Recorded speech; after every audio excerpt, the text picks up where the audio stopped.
Hello, everybody. You're listening to the Big Chill Podcast. This is episode 735. All-Star Games, Mr. Beast, and Premier League title race.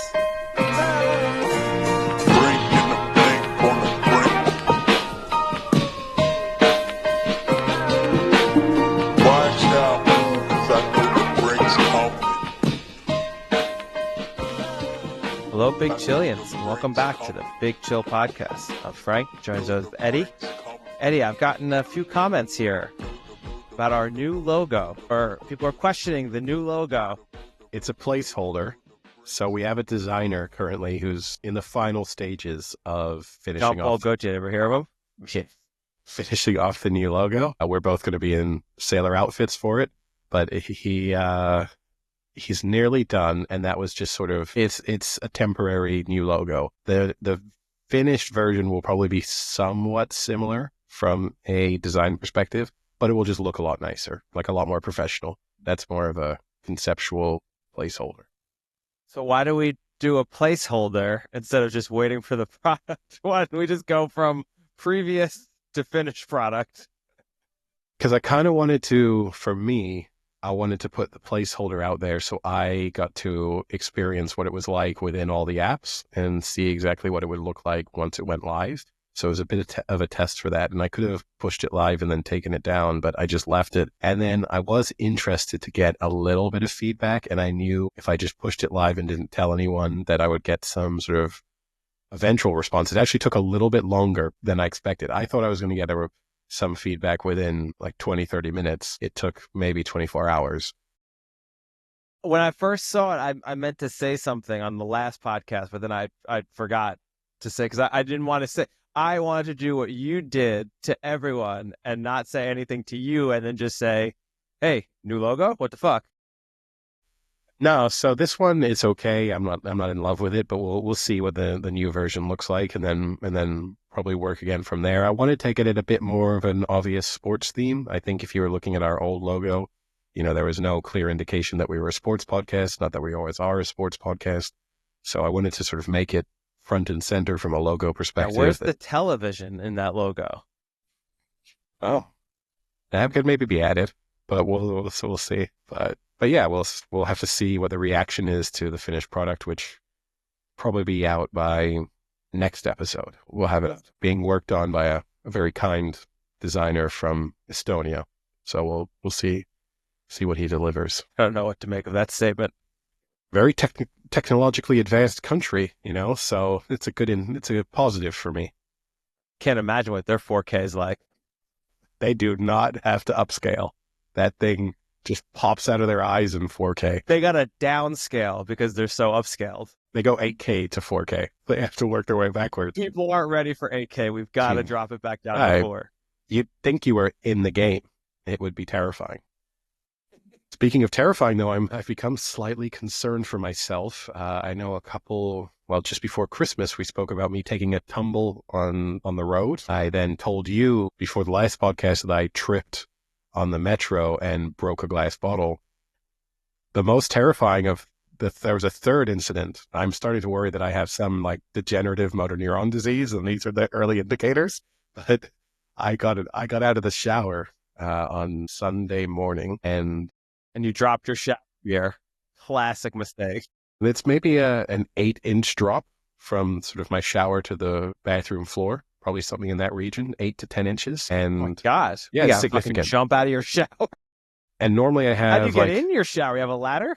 Well, you will need one when you visit, but I'm okay. Normally I have like a shower mat, bath mat down, so you kind of step on that, so you don't have to worry about a wet floor. That was being washed, and I hadn't bothered to put a new one out, so I just stepped directly onto the wet floor, which a little bit of water from the shower had got on, and also the bottom of my feet were wet, and I slipped and just ate it. I went legs fully up, landed right on my back. It was. Wait, landed on your back on like the curvature of the shower? No, like the back? I slipped forward. So fortunately, I probably better off. Oh, it could have been awful. Like either if my back had landed on the raise or my head on the ledge or whatever. Yeah, or if my head had hit it or head had hit the door. There were a lot of it was one of those things that happens to you and you go like, not to be dramatic, but I could have died. Like there is a scenario there where that's just me dead, just in the stupidest way possible. And in the end, What an I was like, episode that would have made for. yeah, I was completely unhurt. Just got up. No, I was worried about my coccyx. I was worried about my back. I was worried about my wrists because I'd put those down. Everything was okay. So once again, a little bit like the tumble pre-Christmas, it's only made me more confident in my physical abilities that I can take these blows and just keep on rolling. So I might need to.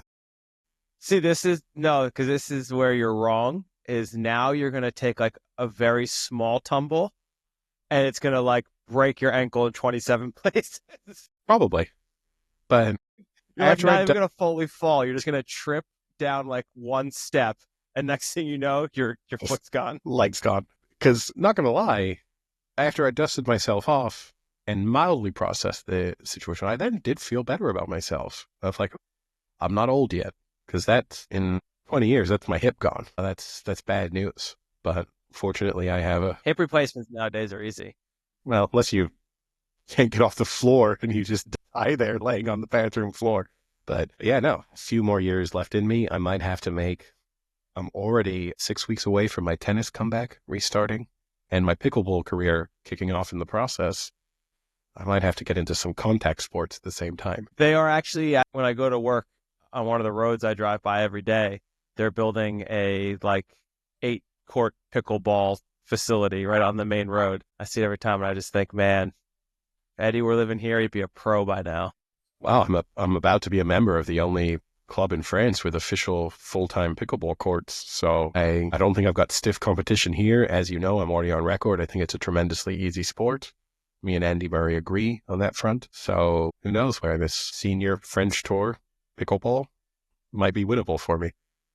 Did you see the video of John Isner playing pickleball? So I've seen a few clips of him because actually I like his podcast, but It's insane. So for those yeah, who don't know, he's a 6'10" tennis player he's an playing awkward looking pickleball with fellow. like these, like 5'8" people. Yeah, and all of the advantages he had in his tennis career do not translate to pickleball advantages. So, Mm, uh, maybe, but I think some of them do. well, the big one was the serve, and the serve is gone. You can't take advantage of that. But he can get to the net, and he's got like a fucking 20-foot reach. It is true, and he can get to the net in one step. Yeah, He has that going for him too. it takes me 7 strides. Yeah, he literally served there, but it's a little bit easier for him on that front. I mean, there's no way you're getting it over him if he's at the net. No. But speaking of recovery, injuries, we were kind of briefly speaking pre-podcast, but fortunately, the incident I had in the shower, there was no alcohol involved. I haven't had anything to drink since Super Bowl Sunday, so I didn't go out at all this weekend. It was a restful, just stay at home, watch TV, watch sports. And I was originally supposed to go out with Vasilis, friend of the podcast, Vasilis, on Friday for some drinks. We'd planned that on Tuesday or Wednesday. We'd made this arrangement. He specifically said, cannot go out Saturday because I have a family dinner on Sunday, which I cannot be hungover for. So it needs to be Friday. Thursday, he messaged me after work to see if I wanted to get some after work drinks. And I told him no, because I would have had to have hung around for him for like an hour or two and I couldn't be bothered. So he went out himself and was out till 7, 8 in the morning. And then Friday, he couldn't function. So he couldn't meet me for drinks. He was too hungover because he can't handle it anymore. So he couldn't go out for drinks. Saturday, he felt better. So he went out again. Sunday, he had to go to his family dinner thing, which would involve more alcohol. And last night, he also went out drinking. So Monday night. So he messaged me today and said he thinks he needs a new liver. That was message number one. But also because he's recovering from this broken arm. When he drinks, he takes his sling off and he starts using his arm normally until he eventually moves it too much. So he hurts himself again. So his recovery process is being significantly slowed by his alcohol consumption. What do you think's more harmful for his recovery? The fact that he's moving the arm around when he shouldn't be, or the fact that he's loading his body with alcohol? Neither are ideal. That's for sure. It's also great because I've been with him when he eventually does move his arm and he hurts himself. He squeals like a little injured animal. Like as soon as he overextends his arm. Yes, he's a little Greek animal. He was also explaining to me how tragic it was, because I was like, well, what's the long-term recovery look like? This is a small fracture just above its elbow is what he's dealing with. And he said, well, it's not good because I'm not going to be able to properly rotate my arm like sideways, his forearm. He won't be able to overextend his rotation. So kind of go beyond the horizontal. So I was like, well, do you ever need that? That's a physical ability being taken away from you that you never use. If you were a professional athlete, potentially this is an issue, but as a normal human being, this is not going to you're never going to notice that you can't do this. Well, he considers himself an elite athlete, so. That's true. Is he going to be recovered by Ascot? Or am I going to have to fucking be going to the races with some guy in a sling? This rate, he won't be. I mean, at this rate, this is a 7-year recovery process if he keeps this up. He's going to... I'll tell you what I don't want. I don't want us having to go to like a food market because he's obsessed with the food markets now, and me having to hold his food for him as he eats at the market. That is not happening. Well, you now also have to fully prepare yourself for the fact, he's no longer gluten-free. So all of those food markets are fair game for him now. And now that he's discovered, I think we discussed it on the Super Bowl episode, what heartburn and indigestion are. Oh, he really can attack food with an enthusiasm never before seen by mankind. So that's going to be a tough one. We go back to the Camden market, then he's going to have to get the Yorkshire burrito. That was so good. We'll actually say, I didn't tell this bit of the story. On Super Bowl Sunday, when he came over, he was the first to arrive, which is shocking because he is normally so tremendously late. But I think he was trying to prove a point. So he was the first one here. He came like a day early. Came Saturday. A lot of the food was being put out at that point, but obviously he was the first one. So then he kind of nervously, sheepishly asked if he could start to eat some of it. And I said, you can have some things, but you don't finish something. Have a little bit of each thing, and then make sure that when everyone else arrives, that everything that was there is still there in some form. I just picture you having like a tray of wings, and he just eats the whole tray. It's like, Eddie, I thought you said you could have wings. Like, I ordered 120 wings. What do you mean? Meatballs, he was going to eat all the meatballs. There was no doubt about that fact. But he had contained himself, and at one point he had to leave the table because he can't stop eating. So he has to remove himself from the environment in which there is food. And one of the other guys who was there, Peter, it's like an animal. Yeah, Peter the rest of us were standing around the table talking, and Peter was like, Vass, come over here and talk to us. And Vass was like, I can't do it. If I go and stand there, I will just eat all of that food. So he had to go and sit sort of 10 feet away to ensure that there was at least some of the food left when others arrived. And he managed to do it in the end. And then did he go back? Well, he ate consistently until 4 a.m. This was 8 p.m. when this started. And yeah, he kept going for 8 hours. He's one of a kind. Well, speaking of Vasilis, and elite athletes, he had a very promising NBA career cut short by his knee injury. Did you happen to catch the NBA All-Star game, which is quite possibly the worst of any sport? I think it's even worse than football at this point. I think it's marginally better than football because it at least gets some attention. Football, football now exists as a mini vacation for the Pro Bowlers. I mean, we already fixed the NFL All-Star game last year, or the Pro Bowl, whatever you want to call it. All they have to do, like, people complain that they do the flag football. Why don't they just play the USA flag football team? Why doesn't the NFL Pro Bowl roster play the USA flag football roster? And that would actually be, I would watch that. I would watch potentially either one of two outcomes. NFL players get embarrassed by guys who are a quarter athletic as they are, or guys who think they're super athletic and that they play in this real niche sport get absolutely dominated by the real athletes. Either way, it's a win-win scenario. I would enjoy watching that. Yeah, you'd enjoy to do that. You'd enjoy watching it once. You might Watch enjoy a few years.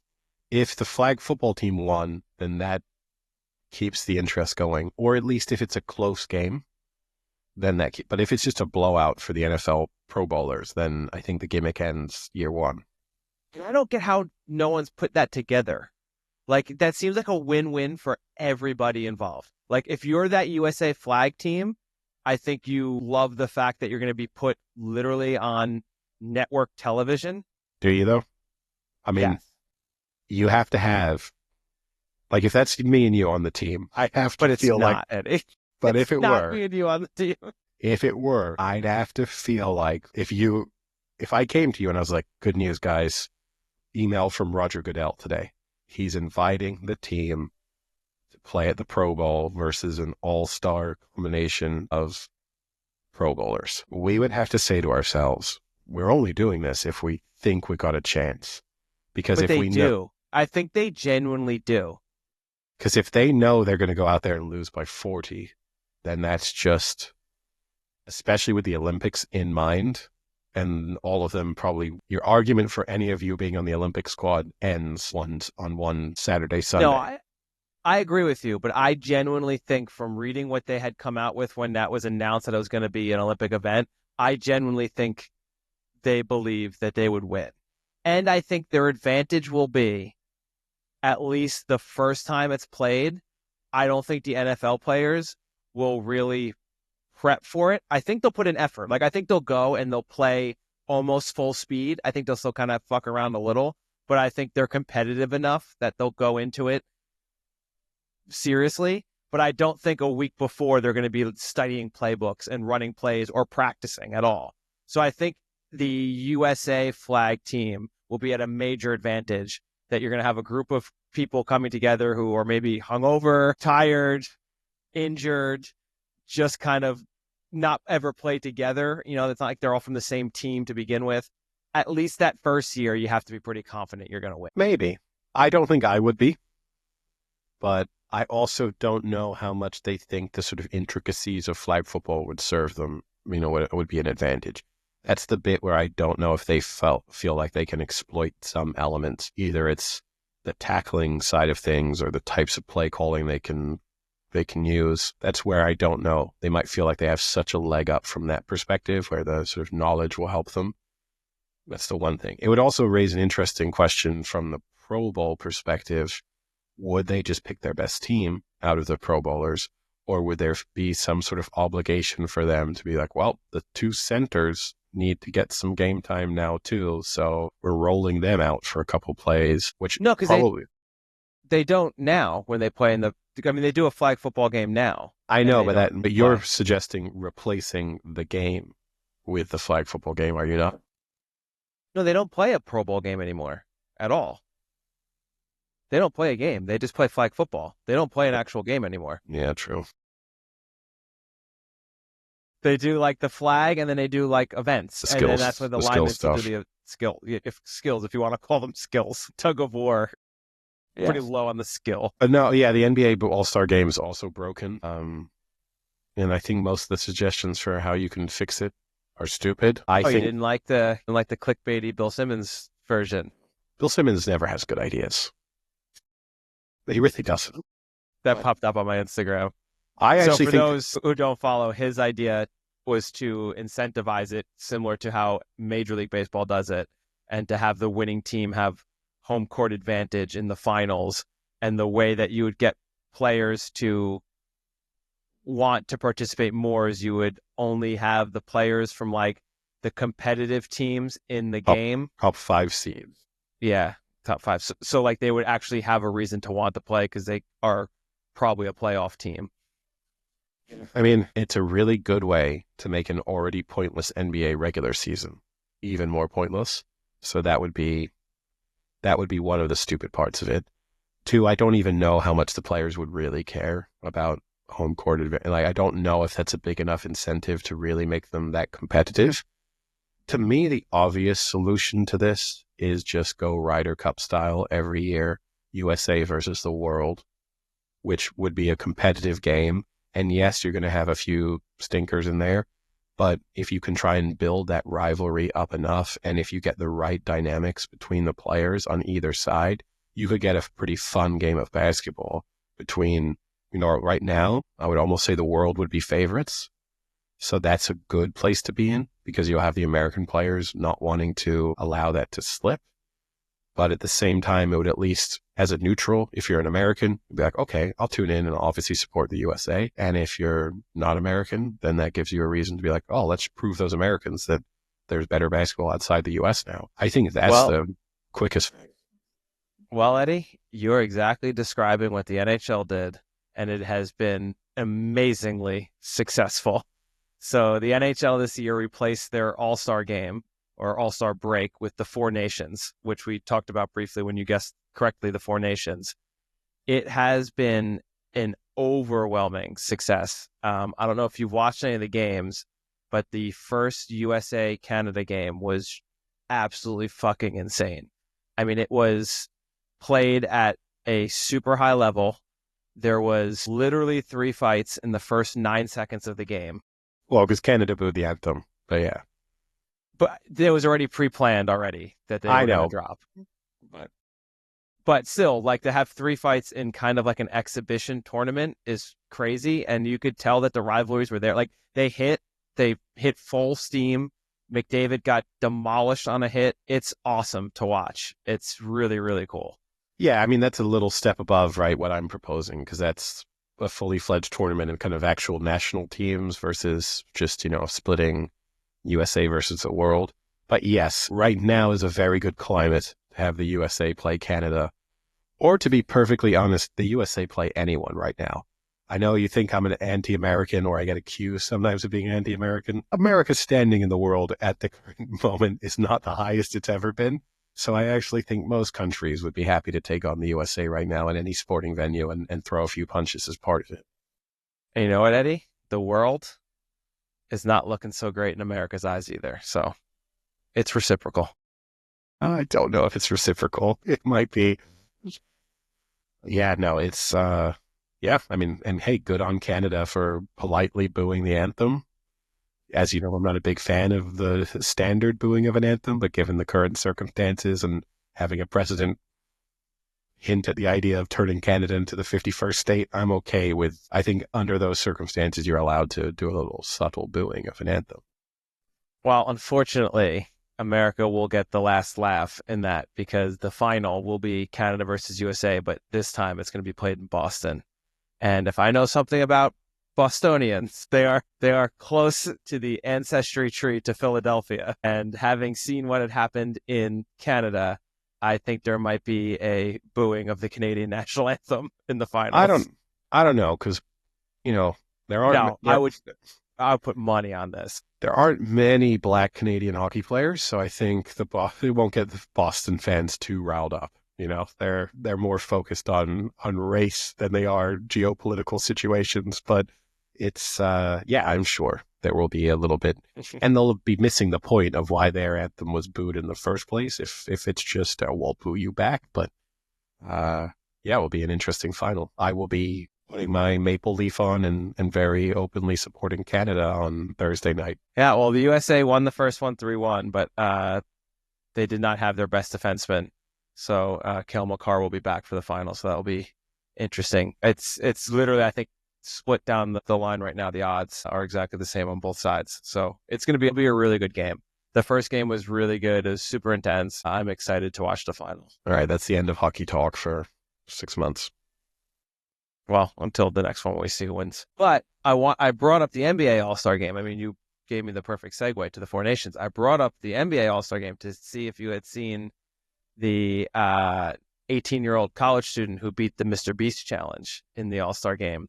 I don't know how to say his name. Jaron Barajas, 18-year-old college student. He had to hit a three-pointer before Damian Lillard hit 3 3-pointers, and he did it and won $100,000 by doing so.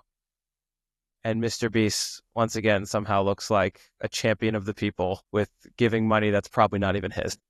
No, just as I said, some sort of late stage capitalism of just entertaining us by rewarding poor people with amusingly small sums of money for rich people and making them do. In this instance, this is at least not embarrassing, but the general gist of it is, what can I make you do? What stupid dance can I make you do? And how little do I have to pay you to make you do it? I'm not a huge Mr. Beast fan. I think it's terrifying that children are watching it in terms of what it's teaching them about the way the world works. I would feel pretty confident. I mean, assuming you knew you were going to be in the contest beforehand, I think if you randomly pluck someone out of the arena, then that's a different thing. But if you tell someone a week ahead, 2 weeks ahead of time, that this is what they're going to do and they just need to practice hitting a 3-pointer, I would feel pretty confident that I could hit, even if he's going to hit all 3 of his, that's still, and okay, he's going to get them off faster than you can get them off. It's still in your mind telling yourself, can I hit 1 of 2 3-pointers?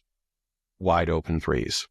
You should feel, if you prepare for that, you should feel reasonably good about your chances. Yeah, he actually banked it in. And his quote is, it was coming down to the wire. We had 30 seconds left. And my dad always tells me to use the backboard.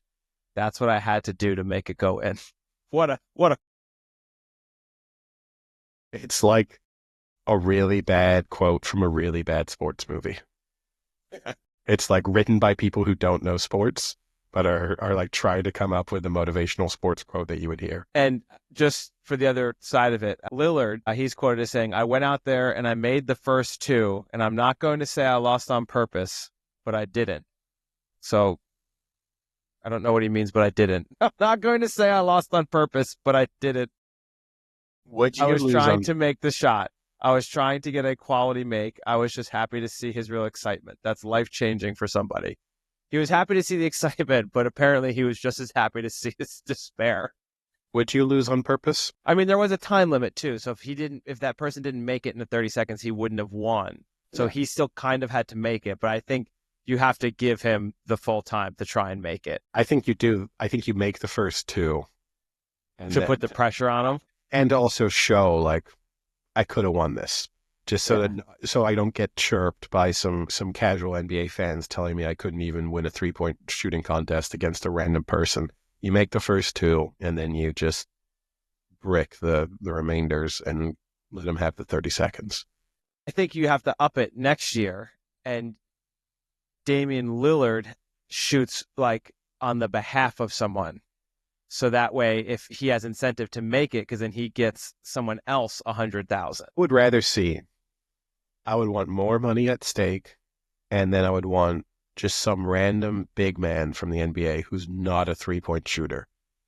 And I'd want him to go in just a straight out 3-point shooting contest against a random person where his reputation is not really on the line, because you can be like, well, obviously this center who shoots 2 threes a season is probably not a great shooter, but you still have a little bit of pride of, I'm a professional athlete. I shouldn't be losing to this random person.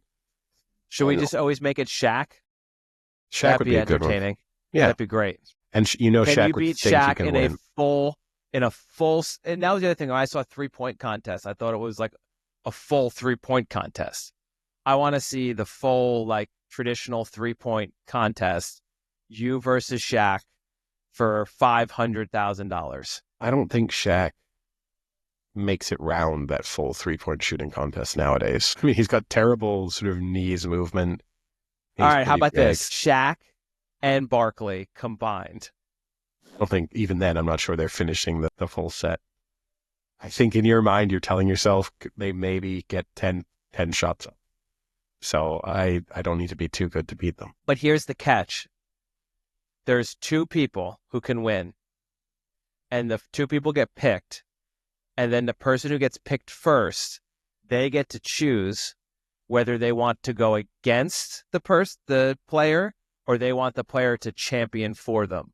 I like that idea, because then you get into the psychology a little of someone being like, no, I think I can beat them, or no, I'd rather have $500,000 in the hands of someone else. There's some good psychology at stake there. Yeah, that's not a bad idea. Look at this. How does fucking Mr. Beast get this shit? We just came up with 10 better ideas in 20 seconds. I mean, for starters, Mr. Beast might be the worst host I've ever seen. It's just he's become too big as his persona, so you cannot replace him. You know, in the brief clips I've seen of the Beast games on Amazon or whatever, he's awful. It's just that... so stupid. It's such a stupid show. he can't be, he has zero charisma. He just has these weird dead eyes. It's another thing that contributes to the sort of what state is the world in, where I have this sort of zombie robot staring at me while he tells me why this person is going to do this for some money. The concept would be improved at least by having someone with some charisma and who can actually host a show. But obviously then that's not the Beast games. It's just would be some games sponsored by Mr. Beast or whatever. So that doesn't interest him, but he deserves some credit for the initial concept that he came up with, or at least popularized. Now, and I mean, deep down, he wasn't. Why were we not smart enough to start having games amongst our friends where we claimed that one of them was going to win $1 million when there's no Well, money there? I mean, it's ultimately on you for fucking up, because we literally made a document of you competing against someone else. And I wrote everything up and said I would officiate everything, and then you just never followed through. So that one's on you, man. And I even had you guys sign it and everything. I did not follow through. The other guy moved to Hong Kong. That's how desperate he was. That trip to Hong Kong ruined our chances to be, we could have called ourselves Mr. Beasties. Mr. Bestialities. We really missed our chance. But yeah, I mean, Bestie Beasties. He was so scared of taking me on in a even athletic competition. For the listeners who were not, each of us had our own confidence in certain sporting domains, and we agreed that we would compete in 10 different sporting categories, 3 of which each one of us got to pick. And then there were 4 sort of that were chosen by a larger group that were deemed to be sort of up for grabs, or at least the 4 averaged out were pretty even. So we kind of knew that we realistically were probably going to be 3v3, 3 versus 3 heading into these 4 deciding events. It's actually, to take that same concept and expand that in the athletes versus athletes kind of world. You know, if you did have, like, in his prime, Usain Bolt against Tom Brady, and they then got to pick some combination of events that they each felt they were definitely going to win, and then some more even events to go up against each other, that would be pretty compelling too. If each athlete picked 2 things that they would want to compete in, and then a committee chose 3 things, so you'd have 7 total events. And to be clear too, so to take this Usain Bolt example, it couldn't be 100 meters and then the 200 meters. He could have done the 100 meters and then the long jump or something, but the events you chose had to be actual different events, not just variations of the same concept. So hey, any TV producers out there, if we see this as all of a sudden a big show or a YouTube concept that's being really pushed around, we'll know where it came from. Yeah, it's kind of surprising that there haven't been more attempts to have athletes compete against each other. Maybe they just don't want to, I guess. But the only time you ever see it is like washed up or ex-athletes that are then in like Survivor, or what this new one, the Black Ops, or what's that one called that Cam Newton's in, the Navy SEAL training one, you know? Yeah, but that's kind of different anyway. I think ultimately they just earn too much money now. Because I think back in the 70s and 80s when you did have those types of shows on TV, that was because you could tell a bunch of athletes, hey, in the off season, come and win $100,000. And that actually meant something to them. Whereas the sum of money you would have to put on the line nowadays to interest Steph Curry during the off season to go and compete at anything other than, say, golf, because he just loves it.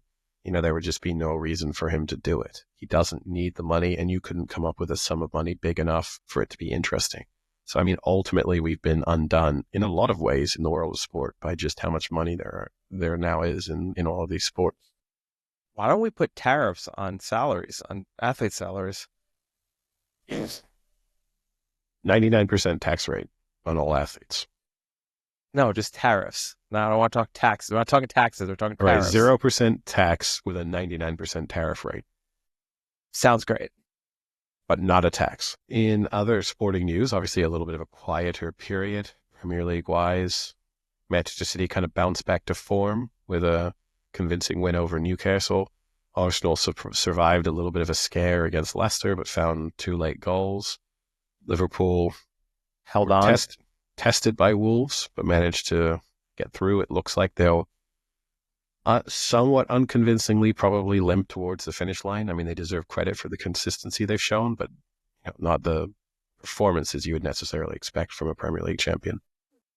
Well, I think this next week kind of, I wouldn't say make or breaks their chances, but it either makes it a convincing drive or could really help make them limp into winning. Because in the next 7 days, they play Villa, City, and Newcastle. So 3 teams all in the top 6 Yeah.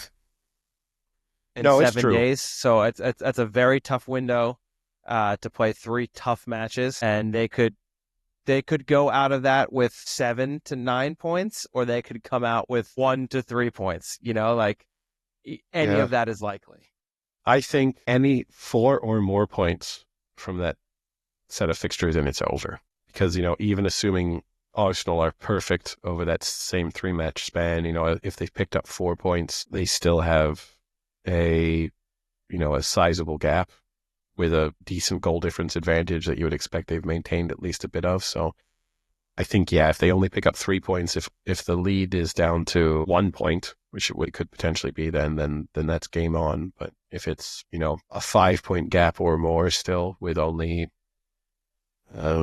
what would that be, 8 games to go, I'm not expecting perfection from Arsenal either. I think In that same time frame, Arsenal have 2 matches, and that's West Ham and Nottingham Forest. So 1 winnable, 1 tough as well for them. Kind of not tough. I know Forest are doing extremely well, but you still feel like, well, you should be confident you can beat Nottingham Forest, even though they're in third and, have been really, really good. It still shouldn't really scare you in this.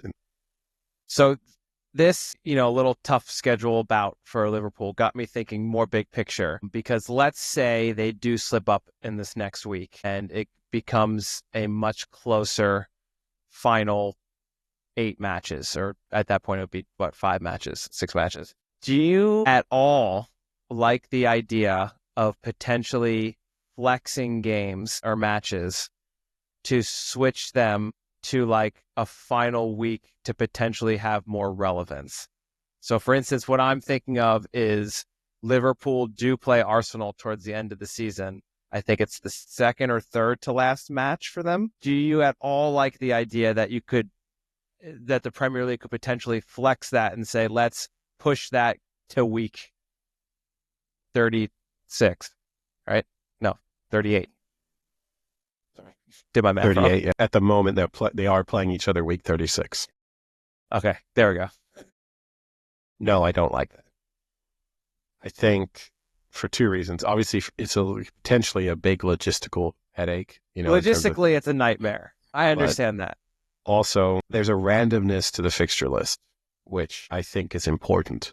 And teams will always complain each season of, oh, well, you got to play that team when they were suspended, or you got to play Manchester City right off the back of them playing Real Madrid in a tough Champions League game. That's obviously easier. Or when they had, XYZ players out.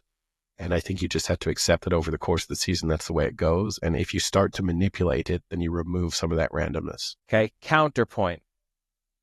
What if at the end of the season, the first and second place clubs are within 3 points of each other?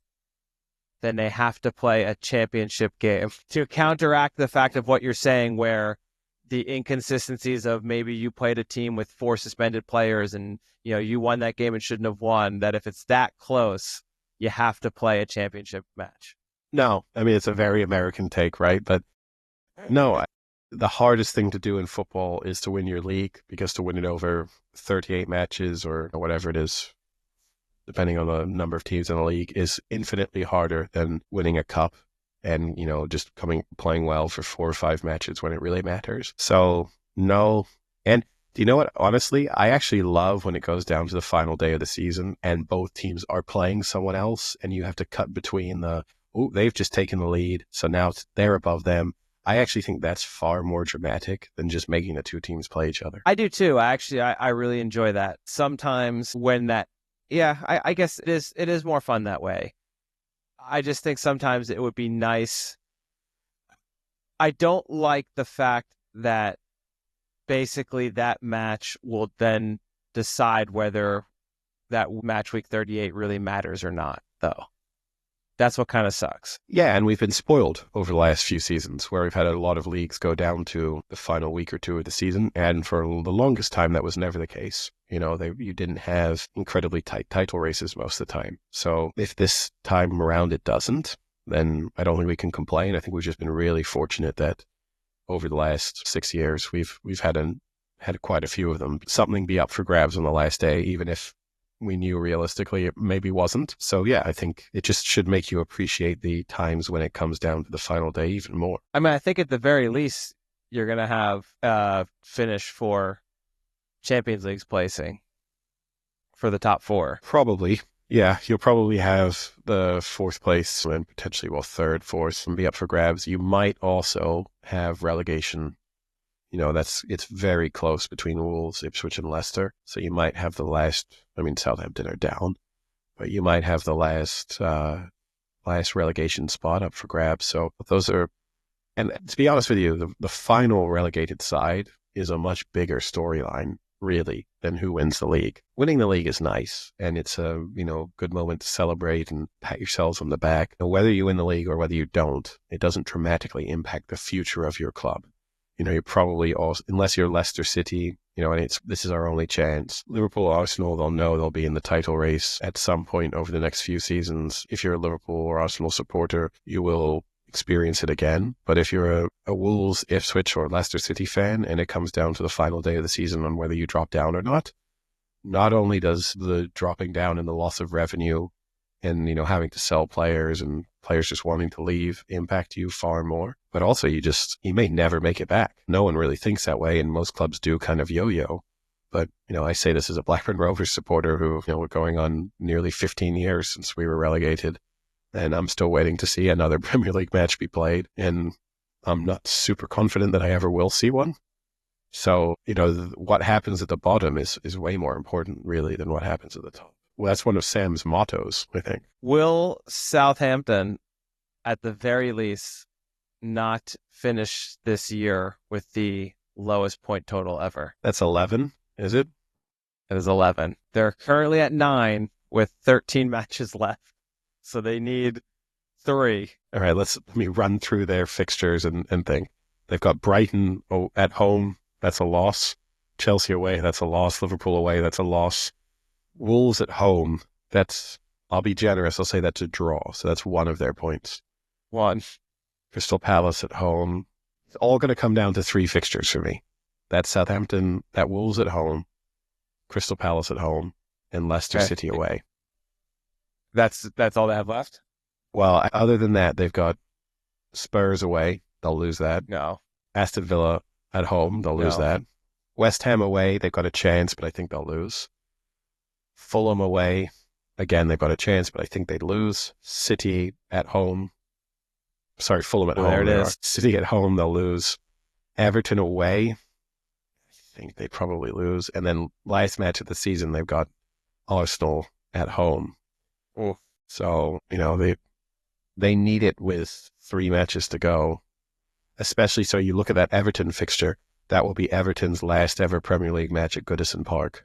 So that's an extra incentive for Everton to try and sign off on a high at their stadium. So yeah, if they don't have those required points with 3 matches to go, I think they're toast. So we could be seeing history. We could be. I'm going to say they finish on 12 points. Okay. So a win and a draw, you think? No, 3 draws. They're on 9 now, right? Oh, yeah. Sorry. I think they get 3 draws or 1 win. I won't absolutely lock myself into how they accumulate those 3 points, but they'll only get 3. But I'd still rather that than being 9th in the championship. So,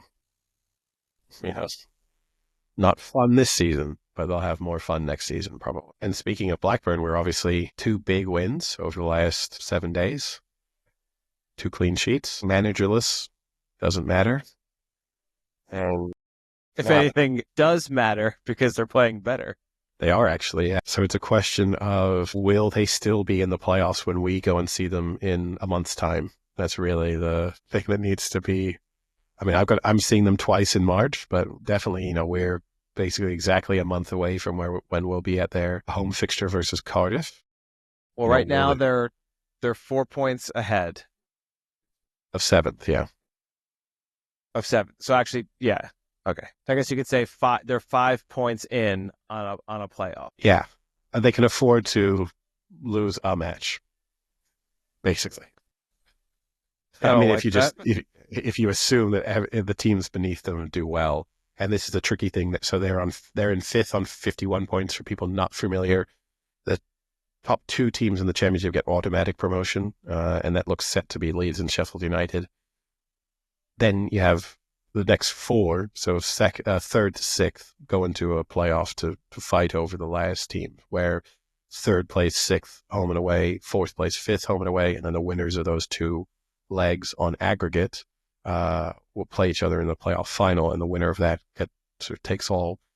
It looks as if, I mean, you got Burnley and Sunderland on miles clear, so they're pretty much set into third and fourth, you would think. So it's really competing for those fifth and sixth spots. And Blackburn are on 51 points. 15th is on 42. I mean, it's so close. You've got really, I think everyone down to QPR in 13th would feel like if they can go on a run, they can maybe nick the sixth spot. The argument against being in, say, 13th and feeling like you can get there is just you have so many teams between you and there that not only do you need to go on a good run, but you need the other teams to not do so. But definitely, I mean, it's hard to, if I make the cutoff point 1 point more, it seems slightly arbitrary. But yeah, Watford and Sheffield Wednesday, Bristol City, Coventry, West Brom, Blackburn, all I feel want to say things, but I don't want to say things. So I won't say things. I'll say things. From this position, Blackburn should make the playoffs. Their upcoming fixtures before we get there are favorable. They're pretty good, yeah. They over the next 5 or 6 matches, they play quite a few bad teams. Below them. Everyone is below them. Even the match we see, they're playing Cardiff, who are currently 20th. So, that's another the tough thing for them is the final 3 or 4 matches are not good. So it's a little bit like the Southampton situation. They need to get up there quick.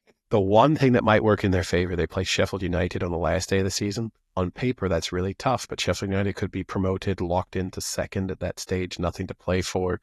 One eye on the beach. That could be a little bit of an easier fixture than it would be if you play Sheffield United right now. But no, Blackburn need to be 4 or 5 points clear. You need to be able to sort of fast forward this current gap to 3 matches to play. And then I would start to be confident. But the reality is, from the position that now, they shouldn't blow it. They're good enough to keep it.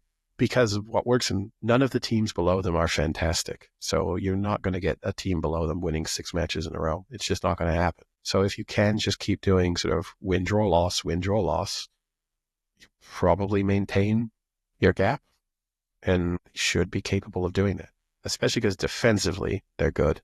So they can get a lot of 0-0s or 1-0s. Like they're one of those teams, if they can get their noses in front, they tend to win. The issue I have is I don't think they have any chance in the playoffs itself. And that will almost be more heartbreaking to me to watch them lose in the playoff and know that you were that close to theoretical promotion.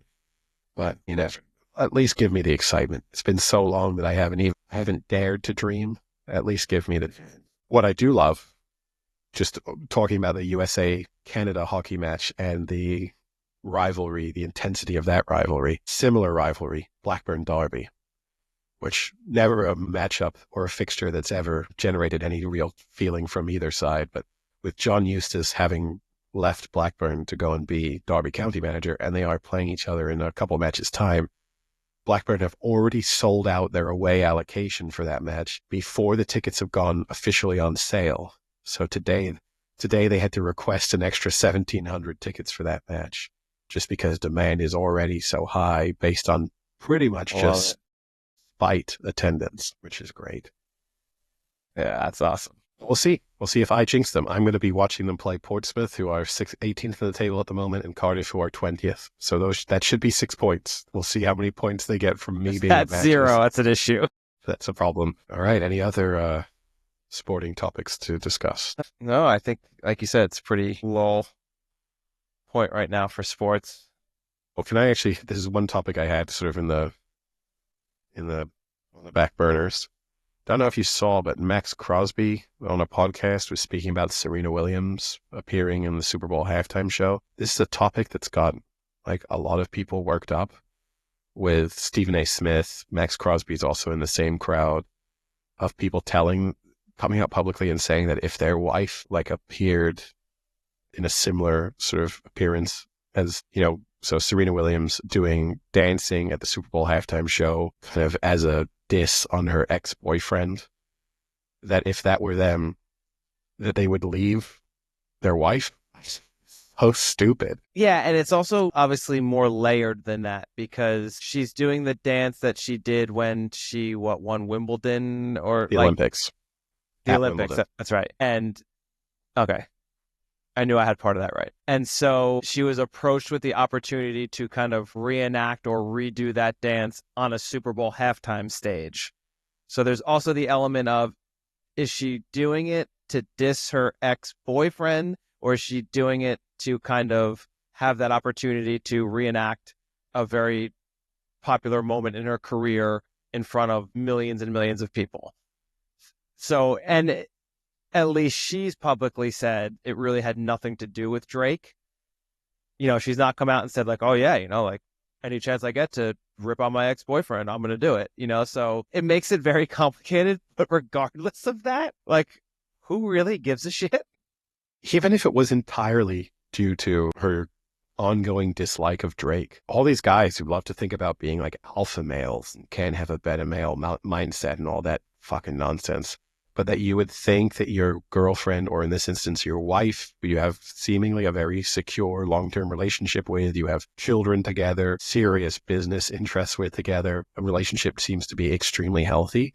If she came to you and said, you know what, I know this is a little petty, but I've been invited onto the Super Bowl halftime show, and my ex-boyfriend was a little bit of a dick. And he's also, for further context, Drake has made some disparaging comments about her current husband. If you're like, do you know what, I just want to go on and it'll be kind of fun and cool to do, and it's just a cheap shot, I'm going to do it. What is wrong with it? Why would you care? I wouldn't, if that were me, I wouldn't be like, oh my God, she must still be in love with him. This is the only explanation for why she would do this. This is such a disrespect to me that she would do this in the first place. Like, I don't know how your mind jumps to those conclusions. Married to her. I'm the only male she must think about at all times. She could never speak to another man unless she is in my presence. But it's funny, right? Because it's now, what a turn of event that would be, though, if then you find out she gets back together with Drake on account of the dance. Then it looks bad. Then you go, my bad. Sorry. Looks like you guys are right. But it's just funny because all the people who preach that type of protective, jealous mindset are the same people who telling you how confident they are. That's the thing I never really understand about that. It's like, oh, I'm very confident and secure, but my wife can't do that. Anyway, that was my last sports adjacent topic. TV-wise, there was a new episode of Severance since we last spoke. Have you watched it? Of course. What did you think? Spoiler alert, I guess, as it is actually sometimes difficult. The episodes at the current stage kind of really do bleed into one another. Yeah. It's some I remember it. It's a little hard to pick out the small details, but yeah, spoiler alert, obviously, for those who have not listened, but you have pretty much had a week at this stage, so you would have thought It was, again, I think, another slow episode.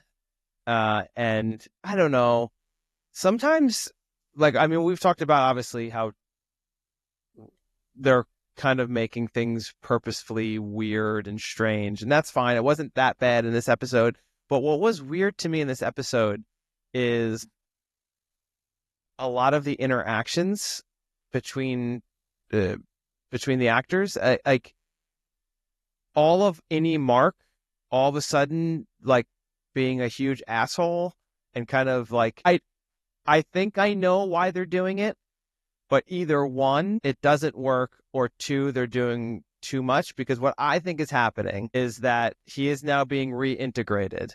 And they made a comment in the episode where he was like, I still don't remember anything of my innie. And the comment to him was, well, maybe your innie's remembering things of you. So my idea, what I think is happening is that like your personality is kind of merging. So like the the shitty, pessimistic Audi Mark's personality is infiltrating the happy-go-lucky Innie Mark, and that's why now he's become an asshole.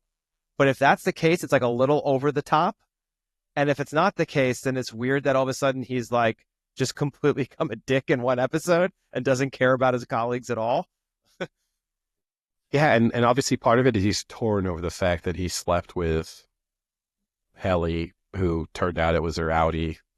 I'd almost be more flattered. I'd be like, no, because the reality is like actually the bad deed was from Innie Mark and Innie Her, who are trying to find your wife. Like that was their reason, like one of their big bonds. I would have felt more guilty about that. But if it's like, oh no, actually the Audi one, the heiress to this huge fortune, she's the one that was into me. Like things are looking up for Innie and Audi Mark. Like this is, I would be feeling, I would be going to her and being like, can we do this on the outside too? Like I don't need to keep being severed if I can be the husband of the heiress to, the most significant business in the area.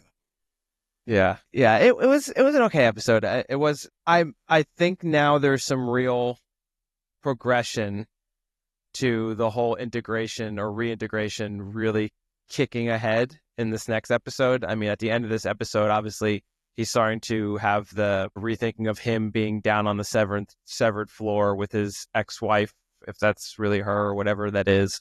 So I'm really hoping they propel that into the next episode, but then instead they're going to like be on some deserted island for like another episode. Like, I don't know. Yeah, it's tough. And you can tell they're now very intentionally planting so many little clues for people to read into and try and draw conclusions from.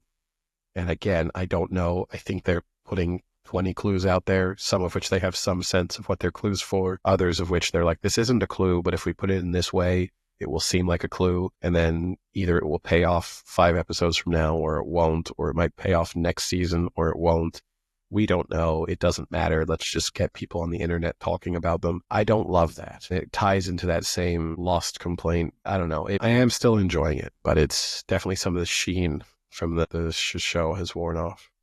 It's slowed down a lot. And I think that's intentional as well, because now they kind of want to drag this out a little bit. I think supposedly this would have been a great 2 or 3 season show. Yeah, this could be a 7-season show now.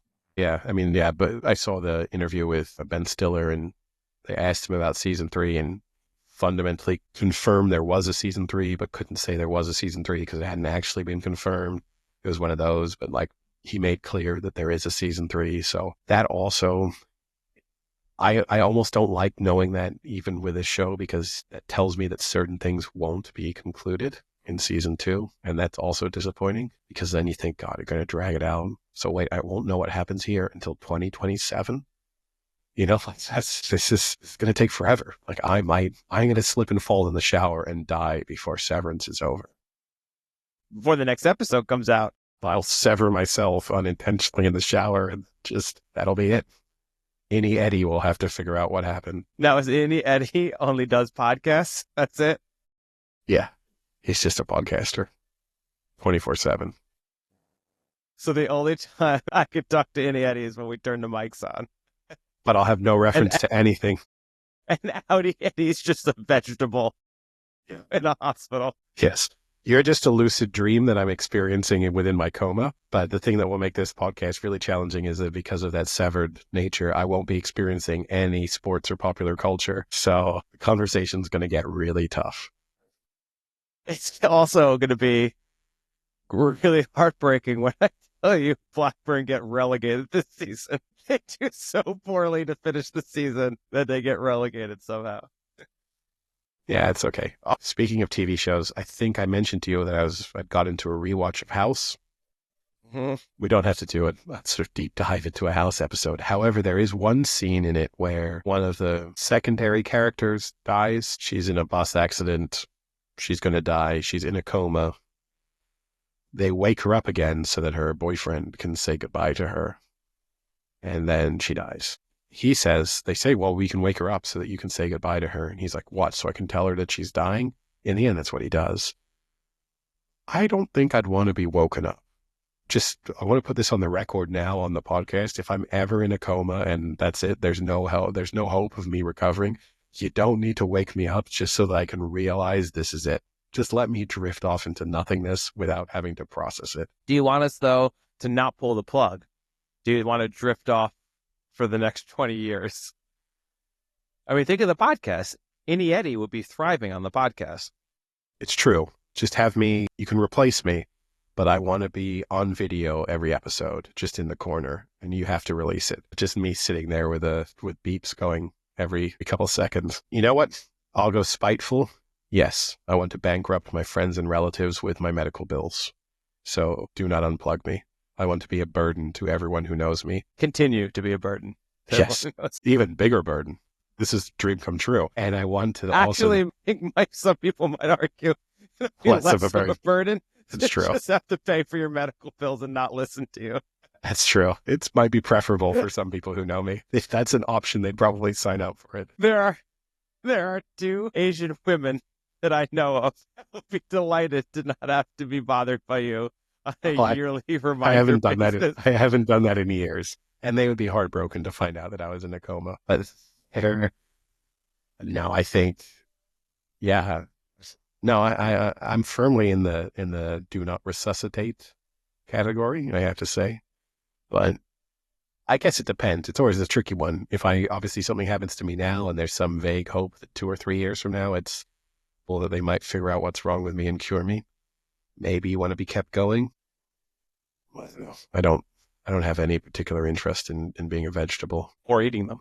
Well, it depends. I loved watermelon over the summer. It was the backbone of my diet. I cannot wait until watermelon season rolls around again. Counting down the days on my calendar. Are you going to get the special black-shelled watermelon that Irving's head was carved out of in this new Severance episode? I would, in fairness, I would love the bereavement ceremonies. I would be hoping for colleagues to die because that's just that's a watermelon feast. I have been watching some other shows that came in. So White Lotus, episode 1 of season 3 started. I watched that one. And then also Yellow Jackets season 3 started with 2 episodes, and I watched both of those. I think White Lotus might be one of my bigger cultural blind spots. Never watched an episode. Don't really know what it's about. I know it's rich people at a resort kind of interacting with each other and whatever. That's it. It's literally it. I'm not joking. It's literally just a bunch of rich people in a resort and bad things happen. But never watched White Lotus. Actually, if I made a list of my biggest cultural blind spots, it's White Lotus, Stranger Things. I think Stranger Things is a bigger one because I think season 1 of Stranger Things was a almost worldwide phenomenon. Game of Thrones for the most part. But yeah, that's the biggest one. I had a good sense at least of what was going on. So that was different. You know what? Stranger 10 Things years from now, Eddie, you're going to love the abridged YouTube Game of Thrones episodes. No, I don't think so. And Harry Potter. I mean, that's my big one. Yeah, never read a book, seen one of the movies. One day you'll read a book. I have started. You've got all those sports books. One day you'll finish one, Eddie. See, I have one single 35-minute train ride as part of my commute to work. And I've started to become a train book reader. One of the people for a long time I despised. Comes across as quite pretentious to me, but I felt like there's 2 issues. I don't have enough podcasts to listen to actually have decent podcasts as part of my commute, plus as part of my sort of work listening, plus outside listening, and thought it was a good opportunity to get in a decent amount of reading per week. Now we're talking like literal book, not literal book, Kindle, not or not like on the phone. No. I've got a book in my backpack. Not an audiobook. Nope. I've got a book in my backpack, and I get my seat, and I take the book out, and I read it until I get off the train. Wow. What a sad life you've developed here. It is a little depressing. I did think to myself this afternoon, I was sitting in like nonstop meetings today, and I thought, it must be nice just to be sitting in a bar right now.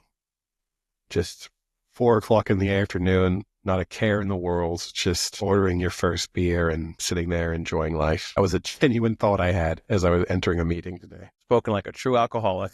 Yeah. If I were drinking every day, I'd be a bit concerned to have those thoughts, but No, that's why I'm looking forward to like the Cheltenham trip and stuff. And it will give me an excuse to go to the pub early in the afternoon. Nothing like an excuse to binge drink. Yeah.